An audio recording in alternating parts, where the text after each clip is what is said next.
بسم اللہ الرحمن الرحیم۔ عزیز طلباء، السلام علیکم ورحمۃ اللہ وبرکاتہ۔ جماعت ہشتم کی اسلامیات، ہم اس سے پہلے روزے کی اقسام کل ہم نے پڑھی ہیں۔ مجھے امید ہے آپ نے اچھی طرح یاد کی ہوں گی۔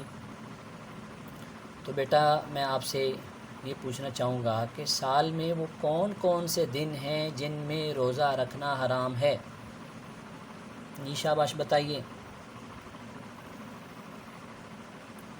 جی ماشاءاللہ، سال میں 5 دن ایسے ہیں جن میں روزہ رکھنا حرام ہے۔ کون کون سے وہ 5 دن ہیں؟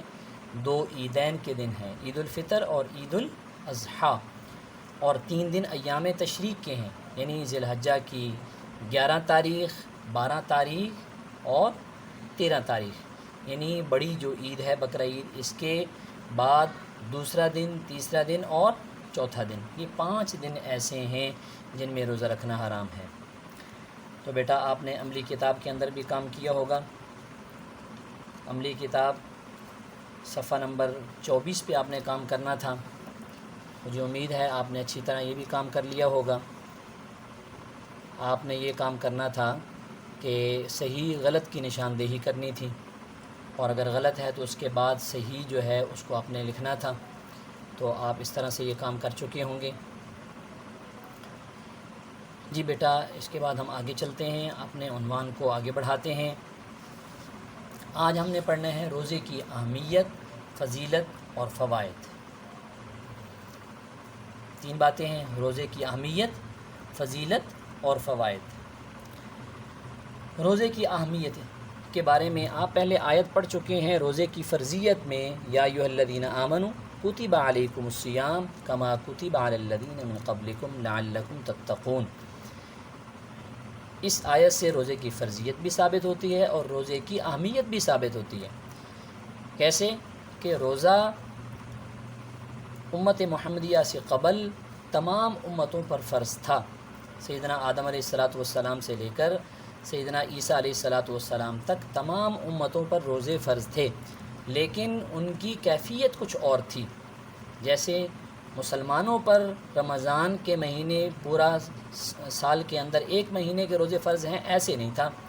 بعض امتوں پر یہ تھا کہ سارا سال روزہ رکھنا تھا، بعض امتوں کے لیے ایسا تھا کہ 1 دن روزہ رکھنا ہے، 1 دن نہیں رکھنا، بعض کے لیے ایسا تھا کہ 2 دن روزہ رکھنا ہے اور 1 دن روزہ نہیں رکھنا۔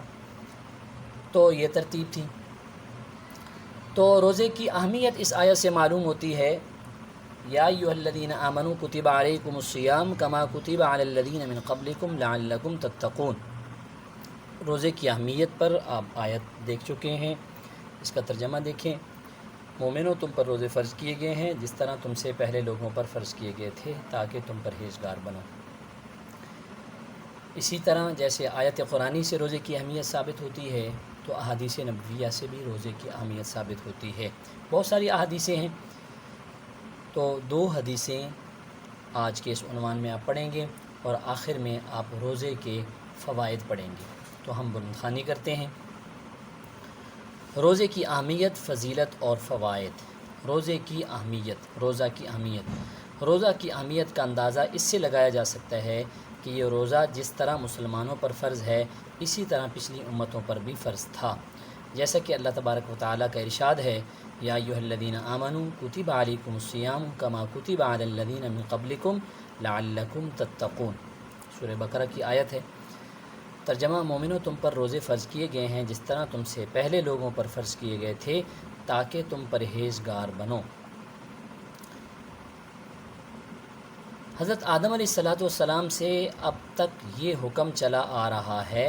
انبیاء کرام علیہم السلام خود روزہ رکھتے تھے، اور ان کے ماننے والے بھی روزہ رکھا کرتے تھے۔ روزے کی فضیلت۔ روزہ رکھنے کی اہمیت، روزہ رکھنے کی بہت سی فضیلتیں احادیث میں بیان کی گئی ہیں۔ ہم اس سلسلے میں 2 احادیث بیان کرتے ہیں۔ حدیث نمبر 1، حضرت صلی اللہ علیہ وسلم کا ارشاد ہے، ان فی الجنت بابا یقال لہ ریان۔ بے شک جنت میں ایک دروازہ ہے، اسے الریان، اسے ریان کہا جاتا ہے، یعنی یہ دروازے کا نام ہے۔ یدخل منہ الصائمون یوم القیامتی، اس دروازے سے داخل ہوں گے قیامت والے دن روزے دار. لا يدخل منہ احد غیرہم، یعنی روزے داروں کے علاوہ اس میں سے کوئی داخل نہیں ہوگا. یقال این الصائمون، آواز لگائی جائے گی کہاں ہے روزے دار. فیقومون، وہ کھڑے ہوں گے. لا يدخل منہ احد غیرہم، ان کے علاوہ کوئی اس دروازے سے داخل نہیں ہو سکے گا.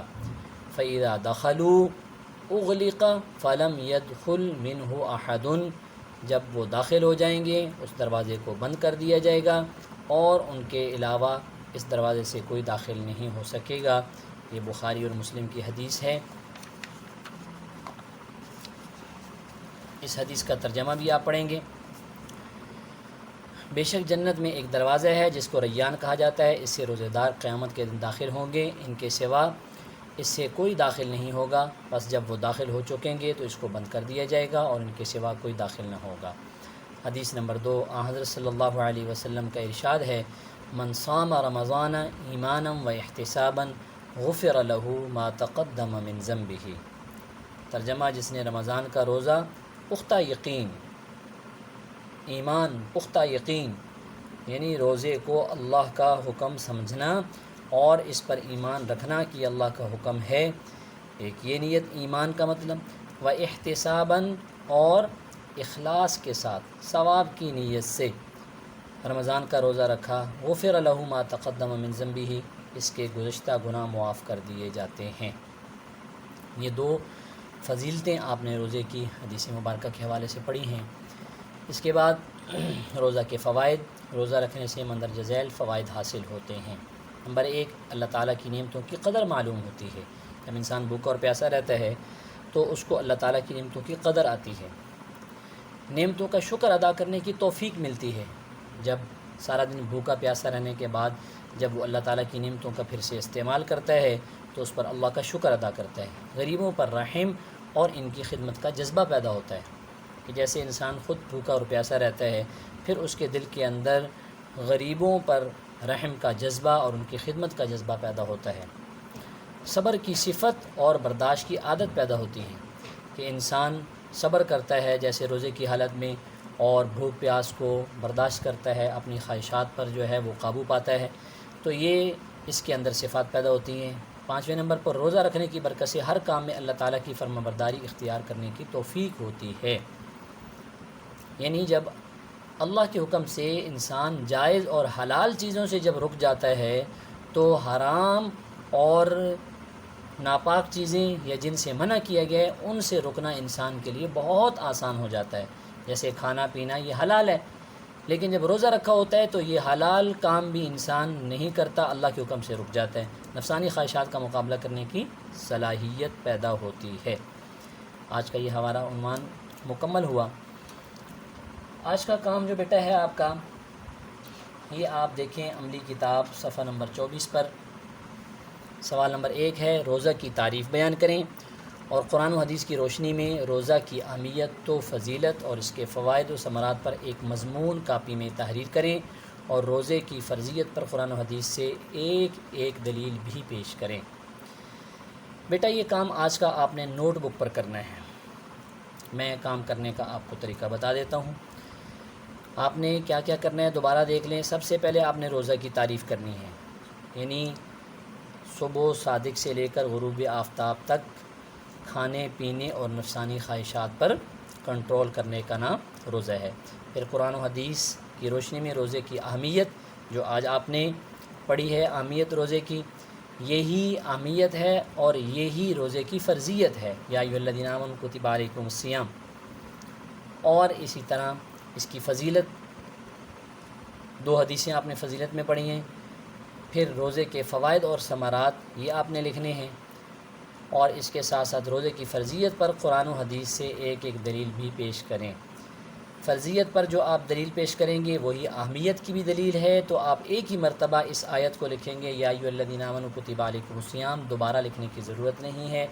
پھر آپ روزے کی فرضیت پر حدیث آپ پیش کر دیں گے جو آپ پیچھے پڑھ چکے ہیں، بنی الاسلام علی خمس والی. تو یہ کام آپ نے کرنا ہے. اب نوٹ بک کی طرف آتے ہیں. آپ کے پاس نوٹ بکس ہیں تو بیٹا نوٹ بک جب آپ نے لینی ہے تو سب سے پہلے آپ نے نوٹ بک کے اوپر لائنیں لگانی ہیں. لائن لگانے کا طریقہ میں آپ کو دکھا دوں. یہ دیکھیں آپ کے سامنے نوٹ بک ہے. بیٹا آپ نے یہ نوٹ بک پر لائنیں لگانے کا طریقہ آپ نے اردو کے اندر بھی سیکھا ہے. اسی طرح اس کی بھی لائنیں آپ نے لگانی ہیں. دائیں طرف آپ نے 1 انچ کا دوہرا حاشیہ لگانا ہے اور بائیں طرف آدھے انچ کا آپ نے اکیرا حاشیہ لگانا ہے. پھر صفحے کے دائیں طرف آپ نے ہجری تاریخ لکھنی ہے. جیسے آپ کو سامنے تاریخ لکھی ہوئی نظر آ رہی ہے 19/10/1441. درمیان میں صفحے کا نمبر لگانا ہے اور بائیں طرف آپ نے عیسوی تاریخ لگانی ہے. جیسے تاریخ لکھی ہوئی ہے 10/6/2020. یہ کل کی تاریخ لکھی ہوئی ہے. تو یہ آپ نے کام کرنا ہے. پھر آپ نے اسی طرح جہاں ہیڈنگ دینی ہے تو اس کے لیے آپ نے بلو مارکر استعمال کرنا ہے اور باقی کام آپ نے انک پین سے کرنا ہے اور اس کے لیے آپ نے نیلی روشنائی کا استعمال کرنا ہے. جب آپ کام کر لیں گے تو ایک لانگ کویشچن ہے آپ کا. اس کا یہ آپ کا 2 صفحے پہ آ جاتا ہے، 2.5 پہ آ جاتا ہے. اس کے بعد آپ نے کام کرنے کے بعد آپ نے شروع والے صفحے پر آنا ہے. آپ دیکھیں یہ فہرست انڈیکس لکھی ہوئی ہیں. سب سے پہلے ہے نمبر شمار. یہاں آپ نے نمبر دینا ہے 1. پھر یہاں آپ نے تاریخ لکھنی ہے. آج کا کام کر رہے ہیں تو 11/6/2020. پھر آپ نے یہاں موضوع مشق نمبر یا باب نمبر آپ نے لکھنا ہے. تو موضوع جو ہے وہ آپ لکھیں گے یہاں روزہ کی اہمیت، فضیلت اور فوائد. یہ آپ لکھ دیں گے. پھر آپ لکھیں گے صفحہ نمبر 1 سے 2 یا 1 سے 3. پہلا صفحہ یہاں لکھیں گے، دوسرا صفحہ یہاں لکھیں گے اور یہاں آپ نے اپنے والدین سے دستخط کروانے ہیں. تو یہ کام کرنے کا بیٹا طریقہ ہوگا. اس کے مطابق آپ نے کام کرنا ہے. اچھا یہ ذہن میں رکھ لیں اپنی نوٹ بک کی، اپنی عملی کتاب کی حفاظت کے لیے اس کے اوپر آپ نے پلاسٹک کور کر لینا ہے. مجھے امید ہے آپ نے سارے کام سمجھ لیے ہوں گے. کل انشاءاللہ یہ کام آپ کا دیکھا جائے گا. اللہ آپ کا حامی و ناصر ہو. السلام علیکم ورحمۃ اللہ وبرکاتہ.